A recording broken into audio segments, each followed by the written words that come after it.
위기가 기회라는 말을 실증한 인물 한 사람을 들자면 이승만입니다.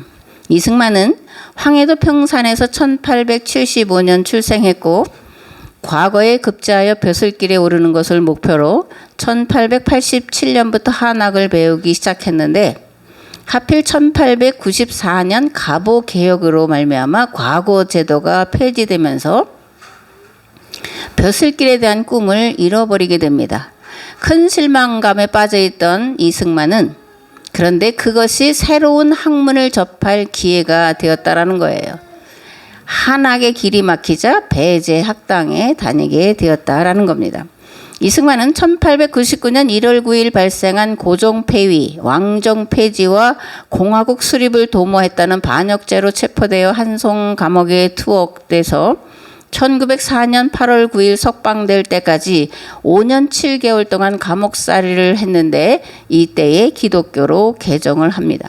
그리고 옥중에서 독립정신을 저술했고 사형 선고를 받은 자인데 감리교 선교사인 호모 헐버트의 상소로 특별 사면되고 선교사의 도움으로 미국에 가서 공부를 하게 됩니다. 이승만은 한송 감옥에서 선교사를 통해 영어로 된 신약 성경을 받게 돼요. 목에는 10kg나 되는 큰 칼을 쓰고 모진 고문을 당하면서도 신약 성경을 다 외울 만큼 열심히 읽다가 예수님이 십자가에 달리신 그런 사건을 읽다가 회심을 하게 됩니다. 회심한 뒤에 이승만은 감옥에 함께 갇혀있던 양반 청년 40여 명을 개종시켜요. 그리고 이들이 개화파 인사들이 됩니다. 이승만이 감옥에 있는 동안 감옥은 교회가 되고 학교가 되고 독서실이 되고 집필실이 되었다라는 건데 이러한 것을 기록한 사람은 캐나다 선교사 게일이에요. 게일은 전환기 한국이라는 책에서 당시 감옥을 이렇게 소개를 하고 있습니다. 감옥은 처음에 진리 탐구의 방으로 시작하여 기도의 집이 되고 예배당이 되었다가 급기야 신학당이 되었다. 이 과정이 끝나자 하나님께서는 이들을 모두 내보내어 이 나라 수도의 기독교계에서 사역하는 최초의 지도자들이 되었다. 아멘이죠. 게일이 기록한 최초의 지도자들이란 이승만이 전도하여 개종시킨 양반 계급 지식인들 40여 명을 말하는데 이들의 면면을 살펴보면 간수장 이중진과 동생 이주혁, 월남 이상재, 유성준, 이원긍, 김린, 김정식, 홍재기, 안국선 등인데 이렇게 양반 청년이 무더기로 입교한 것은 한국 교회사의 전무후무한 일이었다라는 겁니다. 이들은 이때부터 이승만의 독립운동과 3.1운동 및 임시정부 수립 그리고 건국 후까지 적극적으로 동참한 평생 동지가 되었습니다. 이런 이승만이 회심한 뒤에 처음 한 기도는 하나님 이 나라를 도와주세요였습니다. 그리고 마지막 기도 또한 하나님 이 나라를 도와주옵소서였습니다. 또 위기가 발생할 때마다 이승만은 이렇게 기도합니다. 이 무지한 늙은이에게 지혜를 주셔서 이 문제를 해결하게 하소서. 아멘. 그의 기도가 이 나라를 자유민주주의 국가로 만들었고 한국과 미국과 동등한 입장에서 한미동맹을 체결하게 했고 국방과 경제를 일으켜 나라를 세워가는 기초를 견고하게 세워 놓았습니다. 그리고 그 위에 박정희가 등장해서 이제 경제개발 5개년 계획을 시작함으로 경제 성장을 이루어 오늘에 이르고 있습니다. 나이 든 분들은 이런 노랫말 기억하실 겁니다. 잘 살아보세, 잘 살아보세. 우리도 한번 잘 살아보세. 우리는 잘 살고 있습니다. 그러나 그냥 되는 것이 아니라 이런 믿음의 선진들의 수고와 희생과 피와 땀이 있었다는 것을 반드시 기억을 해야 합니다. 아멘. 이승만은 기도의 사람이었습니다. 위기의 때에 기회를 만들어 기도하러 다녔습니다. 누가복음 5장에 보면 이런 말씀이 기록되어 있습니다. 예수의 소문이 더욱 퍼짐에 수많은 무리가 말씀도 듣고 자기 병도 고침을 받고자 하여 모여오되 예수님은 물러가서 한적한 곳에서 기도하시니라. 마가복음 1장에도 이렇게 기록되어 있습니다. 새벽 아직도 밝기 전에 예수님께서 일어나 나가 한적한 곳으로 가사 거기서 기도하시더니 아멘. 예수님은 바쁜 일상 중에서도 기도할 틈을 타서 한적한 곳으로 가셨습니다. 이승만도 마찬가지로 바쁘고 어려운 가운데서도 기도하러 갔는데 주로 낚시를 핑계 삼았다고 합니다. 소수의 수행원만 데리고 가서 홀로 낚시하는 척하면서 기도했다라는 일화가 전해져 오고 있습니다. 이스라엘에 예레미야가 있었다면 18세기 영국에 요한 웨슬레가 있었고 20세기의 대한민국에는 이승만이 있었습니다. 이들은 한 시대를 내다보는 위대한 신앙인이었고 무엇보다 나라와 민족을 지극히 사랑하던 자들이었고 기도의 사람이었다는 공통점이 있습니다. 또 다른 공통점은 신학이나 교리로 하나님을 만난 것이 아니라 성경이 친히 말씀하심을 통해 하나님을 경험했다라는 거예요. 오늘날 교회가 생명을 잃어버린 것 같고 무기력하고 무능한 것처럼 보이는 것은 신학이나 교리로만 예수님을 경험하기 때문이다. 저는 그렇게 생각합니다. 그러므로 이제 교회가 살아나서 세상을 살리고 구원하는 공동체로 자리매김하려면 성경이 친히 성령을 통해 말씀하시도록 마음자리를 내어 드려야 합니다. 말씀을 깊이 묵상하고 성령님의 도우심을 힘입어 겸비하여 기도의 자리로 나아가야 합니다. 그래서 말씀이신 하나님, 살아서 말씀으로 역사를 주관하신 하나님을 경험해야 합니다. 하나님은 말씀과 기도 가운데 예수님을 주와 그리스도로, 예수님을 창조주시오 역사의 주관자이신 하나님으로 만나게 하시고 그렇게 하나님을 만난 그 사람을 통해 세상을 변화시키는 역사를 이루어 가실 줄을 믿습니다. 아멘. 오늘 함께 나눌 말씀은 예레미야 52장 1절에서 11절, 31절에서 34절 말씀인데 봉독을 하겠습니다. 시드기야가 왕에 오를 때의 나이가 21세라. 예루살렘에서 11년 동안 다스리니라. 그의 어머니의 이름은 하무달이라. 림나인 예레미야의 딸이더라. 그가 여호야김의 모든 행위를 본받아 여호와 보시기에 악을 행한지라. 여호와께서 예루살렘과 유다에게 진노하심이 그들을 자기 앞에서 쫓아내시기까지 이르렀더라. 시드기야가 바벨론 왕을 배반하니라. 시드기야 제9년 10째 달 10째 날에 바벨론 왕 느부갓네살이 그의 모든 군대를 거느리고 예루살렘을 치러 올라와서 그 성에 대하여 진을 치고 주위에 토성을 쌓으매 그 성이 시드기야 왕 제11년까지 포위되었더라. 그의 넷째 달 9일에 성중에 기근이 심하여 그 땅 백성의 양식이 떨어졌더라. 그 성벽이 파괴됨에 모든 군사가 밤중에 그 성에서 나가 두 성벽 사이 왕의 동산 견문길로 도망하여 갈대아인들이 그 성읍을 에워쌌으므로 그들이 아라바 길로 가더니 갈대아 군대가 그 왕을 뒤쫓아가서 여리고 평지에서 시드기야를 따라잡으며 왕의 모든 군대가 그를 떠나 흩어진지라. 그들이 왕을 사로잡아 그를 하마 땅 리블라에 있는 바벨론 왕에게로 끌고 가매 그가 시드기야를 신문하니라.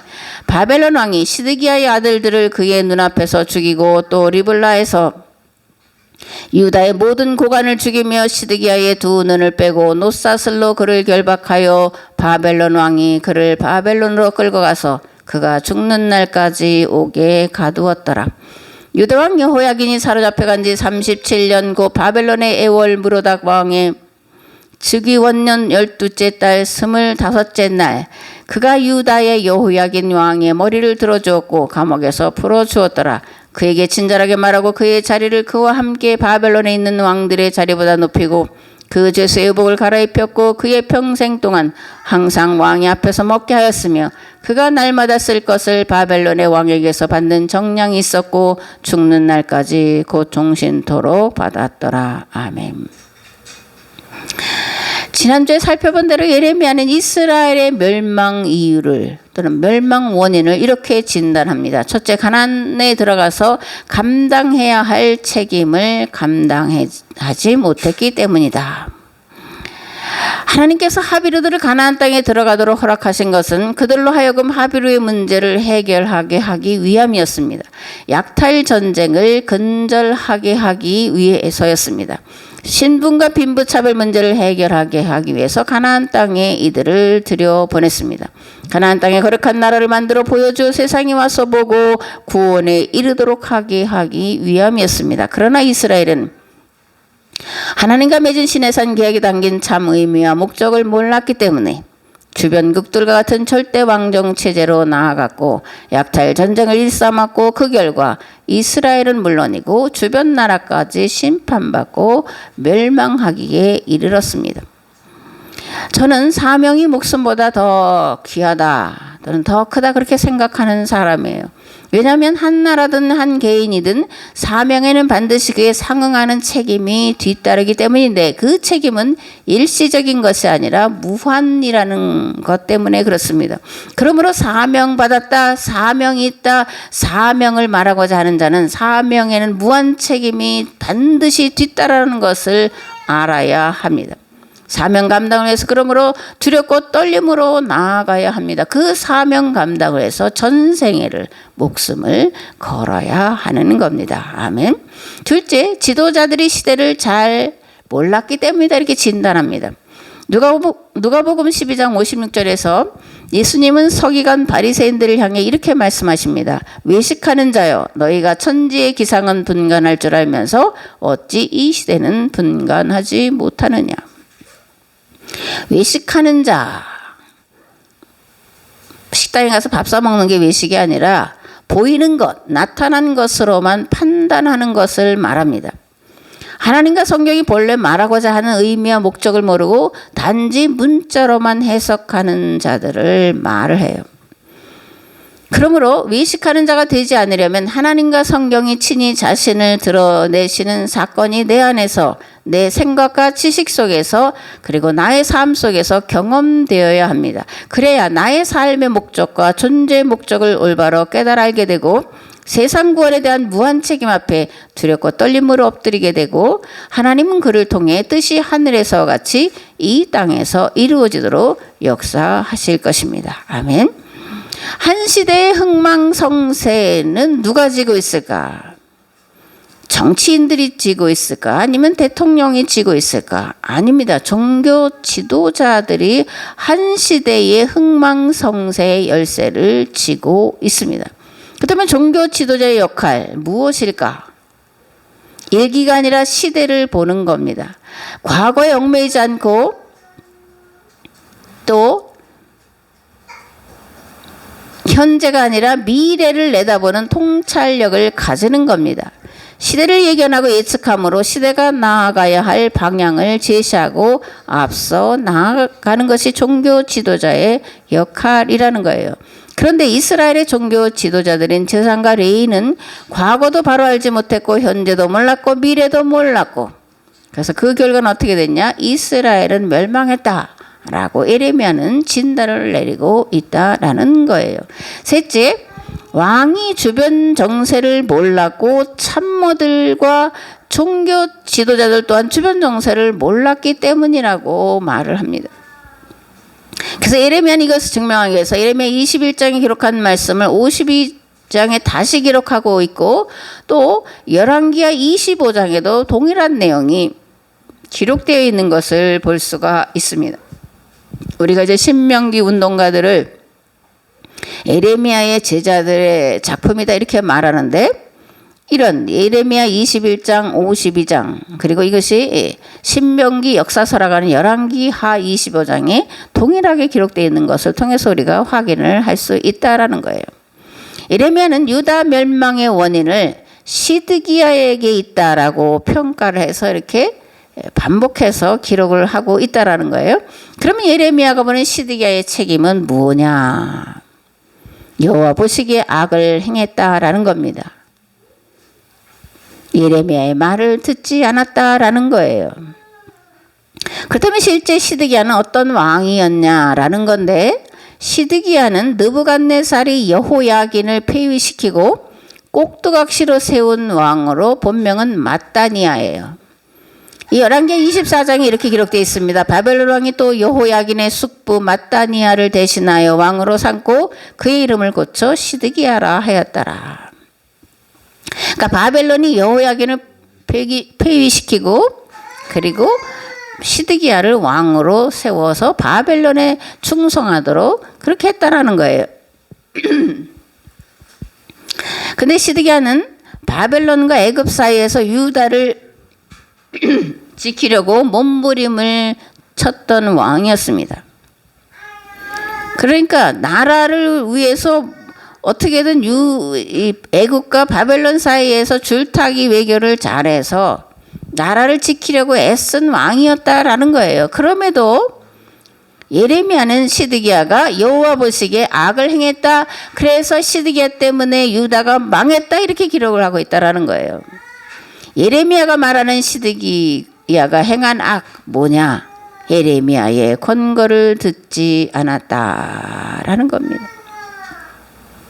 예레미야 21장 1절에서 3절 8절 말씀을 보면 여호와께로부터 예레미야에게 말씀이 임하니라. 시드기야 왕이 말기야의 아들 바스훌과 제사장 마아세야의 아들 스바냐를 예레미야에게 보내니라. 바벨론의 느부갓네살 왕이 우리를 치니 청컨대 너는 우리를 위하여 여호와께 간구하라. 여호와께서 혹시 그의 모든 기적으로 우리를 도와 행하시면 그가 우리를 떠나리라 하니 여호와께서 말씀하시기를 보라 내가 너희 앞에 생명의 길과 사망의 길을 두었노라 너는 이 백성에게 전하라 하셨느니라. 아멘. 여기서 생명의 길과 사망의 길은 뭐냐? 생명의 길은 바벨론의 항복하고 그의 통치를 받아들이는 거고 사망의 길은 애굽의 통치 또는 애국과 연합하는 것을 말합니다. 그런데 어떻다라는 거예요? 시드기야는 바벨론 왕을 배반하고 애굽의 그런 지배를 애굽의 지배에 들어가기를 선택했다라는 거예요. 그렇게 선택을 하면서도 예레미야에게 너는 우리를 위하여 기도하라.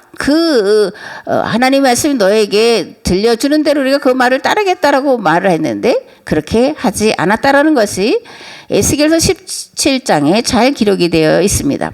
여호와의 말씀이 또 내게 임하여 이르시되 너는 반역하는 족속에게 묻기를 너희가 이 비유를 깨닫지 못하겠느냐 하고 그들에게 말하기를 바벨론 왕이 예루살렘에 이르러 왕과 고관을 사로잡아 바벨론 자기에게로 끌어가고 그 왕족 중에서 하나를 택하여 언약을 세우고 그에게 맹세하게 하고 또 그 땅에 능한 자들을 옮겨갔나니 이는 나라를 낮추어 스스로 서지 못하고 그 언약을 지켜야 능히 서게 하려 하였으며거늘 그가 사절을 애굽에 보내 말과 군대를 구함으로 바벨론 왕을 배반하였으니 형통하겠느냐? 이런 일을 행한 자가 피하겠느냐? 언약을 배반하고야 피하겠느냐? 주 여호와의 말씀이니라. 내가 나의 삶을 두고 맹세하노니 바벨론 왕이 그를 왕으로 세웠거늘 그가 맹세를 저버리고 언약을 배반하였은즉 그 왕이 거주하는 곳 바벨론에서 왕과 함께 있다가 죽을 것이라. 주 여호와의 말씀이니라. 내가 나의 삶을 두고 맹세하노니 그가 내 맹세를 업신여기고 내 언약을 배반하였은즉 내가 그 죄를 그 머리에 돌리되 그 위에 내 그물을 치며 내 올무에 걸리게 하여 끌고 바벨론으로 가서 나를 반역한 그 반역을 거기에서 심판할지며 그 모든 군대에서 도망한 자들은 다 칼에 엎드러질 것이요 그 남은 자는 사방으로 흩어지리니 나 여호와가 이것을 말한 줄을 너희가 알리라. 아멘. 예레미야는 시드기야의 죄를 자신의 입을 통해 선포되는 하나님의 말씀을 듣지 않은 거다라고 말합니다. 그래서 생명의 길인 바벨론을 배반하고 애국과 동맹을 강화하는 사망의 길을 선택했다라고 말하고 있습니다.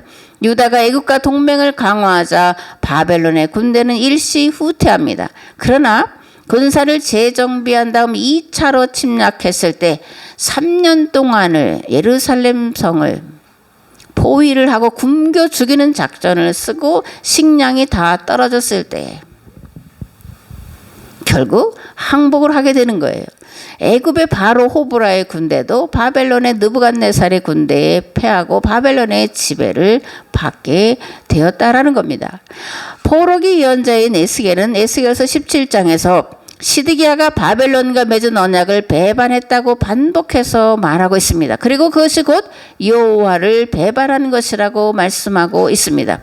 곧 에스겔은 하나님의 사람이 선포한 말씀을 듣지 않는 것이 곧 하나님의 말씀을 듣지 않는 것이라고 선포하고 있다라는 거예요. 이것은 오늘날도 마찬가지입니다. 설교를 통해 선포되는 말씀을 의도적으로 거역하는 것이 곧 하나님의 말씀을 거역하는 것과 같다라는 것을 우리는 알아야 됩니다. 그러므로 설교를 통해 선포되는 말씀에 마음의 귀를 열고 들어야 합니다. 그리고 그 말씀에 순종을 해야 합니다. 아멘. 시드기야는 예레미야를 통해 선포되는 하나님의 말씀을 무시하고 애굽 왕 바로 호브라에게 사신을 보내 말과 군대를 요청했고, 원군이 파병되자 바벨론 군대는 예루살렘을 포위한 것을 잠시 풀고 철수를 합니다. 그러나 바벨론 왕이 다시 와서 성을 에워쌌고, 결국 예루살렘은 시드기야 왕 제11년인 BC 586년 4월 9일에 함락되었고, 시드기야는 도망가다 붙잡혀 자식들이 자기 눈앞에서 죽는 것과 대신들이 죽는 것을 목격했고, 그 자신은 두 눈이 뽑힌 채로 바벨론으로 끌려갔다가 거기서 죽고 말았다고 이스라엘 역사는 증언을 하고 있다라는 겁니다. 그렇다면 시드기야는 왜 예레미야의 권고를 받아들이지 않았을까? 받아들이지 못했을까? 첫째로 앞날을 내다보고 판단하는 것이 아니라 눈앞의 현실만 보고 판단했기 때문이에요. 때로 하나님의 입장과 사람의 입장이 반대로 보일 때가 많습니다. 그렇기 때문에 사태를 바르게 판단하는 것은 결코 쉬운 일은 아니에요. 그럼에도 사태를 바르게 판단하기 위해서 최대한 힘을 기울여야 하는 것이 인간된, 특히 믿음을 가진 자들이 해야 될 그런 책임이다라는 겁니다. 당시 보여지는 상황에서 시드기야가 볼 때 바벨론이 아니라 애굽과 연합하는 것이 유다의 존립을 위해 유리하다라고 봤다라는 겁니다. 왜냐하면 당시 바벨론은 제국이 아니라 신생 국가였기 때문이에요. 애굽이 바벨론보다 강해 보였고, 그래서 시드기야는 예레미야의 말이 아니라 눈에 보이는 현실을 따라 판단을 했고, 그 결과 나라가 망하게 되었다라는 겁니다. 두 번째, 거짓 선지자들이 있었기 때문이에요. 바르게 판단하지 못하는 데에는 거짓 선지자들의 말이 있었기 때문이라는 거예요. 그래서 시드기야가 올바른 판단을 하기가 어려웠습니다. 이스라엘 역사를 보면 어떤 것이 참 하나님의 말씀인지 구별하지 못한 경우가 있었다라는 거예요. 그리고 이것이 결정적인 나라 멸망의 원인이 되었다라는 겁니다. 물론 이것도 오늘날 마찬가지입니다. 거짓 기사와 거짓 이적을 통해 미혹하고 유혹하려 끌어가려는 자들이 있는데, 그들이 뭐예요? 거짓 선지자들, 거짓 그리스도, 마귀다, 이렇게 말씀합니다. 마가복음 13장 22절에 이렇게 기록되어 있습니다. 거짓 그리스도들과 거짓 선지자들이 일어나서 이적과 기사를 행하여 할 수만 있으면 택하신 자들을 미혹하려 하리라. 아멘. 우리가 너무나 잘 아는 대로 양약 고구 이어병, 충언 고구 이어행.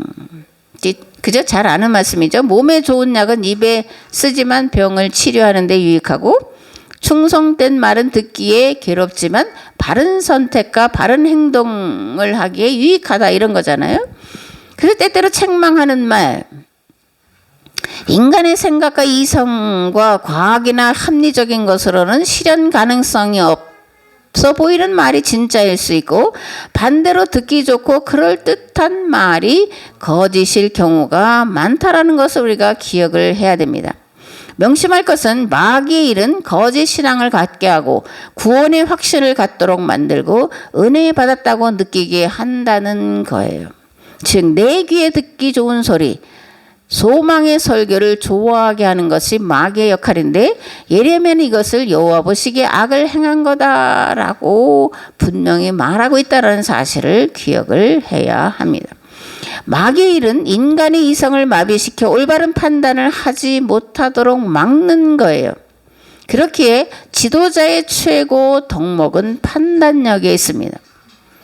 지도자는 예견과 예측을 잘 해야 되는데, 과거의 역사를 통해 오늘을 조명하고 그리고 미래를 내다보는 예견과 예측을 잘 해야 한다라는 거예요. 성도도 마찬가지로 신앙훈련을 받아야 되는데, 신앙훈련은 판단력 훈련이라는 거예요. 성도가 올바른 판단을 하도록 돕는 것이 성령의 도우심과 인도하심입니다. 그러므로 성령의 도우심을 잊기 위해 은혜의 자리로 그리고 기도의 자리로 매일 매 순간 나아가야 한다라는 거예요. 성도는 매 순간 선택을 하며 살아가는 존재입니다. 매 순간 판단을 하며 살아가야 되는 존재라는 거예요. 예배와 설교를 통해 지각을 깨우치는 것과 분별력과 판단력을 얻고 돌아가야 한다라는 거예요. 말씀을 듣고 또 말씀을 읽으면서 옳고 그름을 분별 못하는 것이 죄라는 것을 알고 귀를 열고 마음을 열고 생각의 지평을 넓혀야 합니다. 예수님이 이렇게 말씀합니다. 들을 귀 있는 자가 복이 있다. 우리 모두가 들을 귀가 있는 자 되시기를 우리 주 예수 그리스도의 이름으로 축복합니다. 아멘.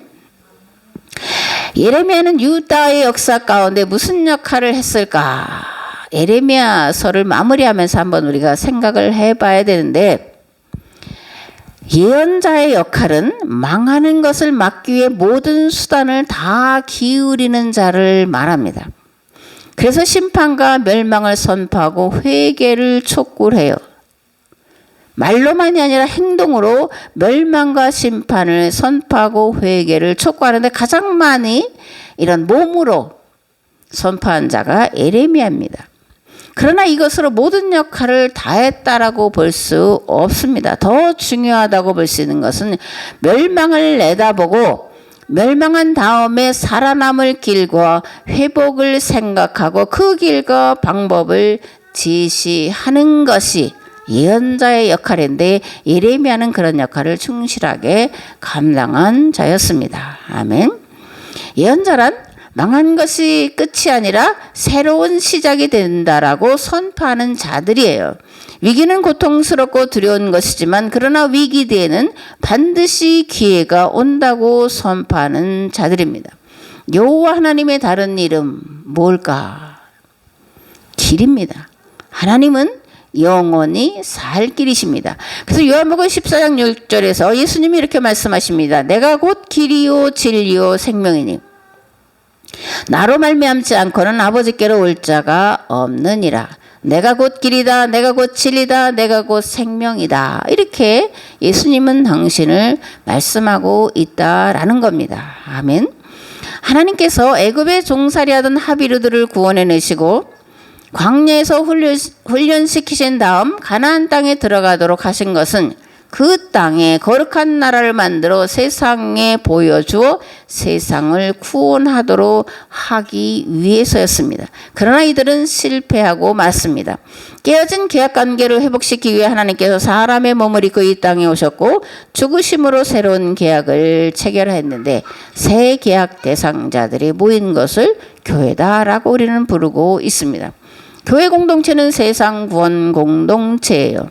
이스라엘이 책임져야 할 대상이 지중해 연안이었다면 교회가 책임져야 할 대상은 로마 제국이었습니다. 여기서 교회는 초대교회 또는 초기 교회를 이제 한정해서 말씀드릴 수 있습니다. 그러나 21세기에 교회가 책임져야 할 대상은 온 인간은 물론이고 자연 만물까지 포함된다는 것을 우리는 알아야 합니다. 지난 역사를 다시 한번 살펴보면 이스라엘이 세상 구원 사역에 실패했고 마찬가지로 서양 기독교 역시 실패를 했습니다. 이제 남은 소망은 동양과 서양이 만나는 데 있다 이렇게 봅니다. 특히 성경과 한국 사상이 만나 하나님과 성경과 역사를 재해석해내는 일을 할 때에 교회가 소망이 있고 세상이 소망이 있다 그렇게 생각을 합니다. 그리고 그것을 삶에서 실천해 나가는 일들이 반드시 뒤따라야 합니다. 이것을 위해서 말씀과 기도에 전념해야 됩니다. 경건에 이르는 연습을 해야 됩니다. 그리고 인내를 온전히 이루어야 합니다. 아멘. 세상권 책임이 교회와 성도에게 있습니다. 만약 교회와 성도가 세상권 책임을 감당하지 못하면 세상은 멸망에 이르고 말 것입니다. 구원의 확신을 가지고 서도 믿지 않는 자와 똑같이 탐욕에 휩싸여 살아가는 자에게는 구원이 아니라 심판에 이르고 말 것임을 우리는 기억을 해야 합니다. 이제라도 교회와 성도는 정신 차리고 깨어 기도의 자리로 나아가야 할 줄을 믿습니다. 하나님의 도우심을 바라고 그 앞에 겸비해야 할 줄을 믿습니다. 먼저 하나님 나라와 그의 의가 이 땅에 이루어지기를 온 힘을 다해 간구해야 할 줄 믿습니다. 그러면 우리가 살고 번성하고 하나님께서 완성하시는 창조의 완성, 즉 하나님과 함께 영원히 왕노릇하는 영생에 들어가도록 허락하실 줄을 믿습니다. 아멘. 이제는 길과 진리와 생명 되신 예수 그리스도의 은혜와 아버지 하나님의 무한하시고 극진하신 사랑하심과 성령님의 감화 감동 교통 역사하심이 예레미야를 통해서 특별히 교회와 성도가 서 있어야 할 자리, 감당해야 될 사명과 책임이 무엇인지를 깨닫고 돌아가는 삶의 자리 위에 가정과 자녀와 직장과 그리고 이 나라 이 민족 위에 이제부터 영원토록 함께 하옵시기를 간절히 축원하옵나이다. 아멘. 아멘. 아멘. 아멘.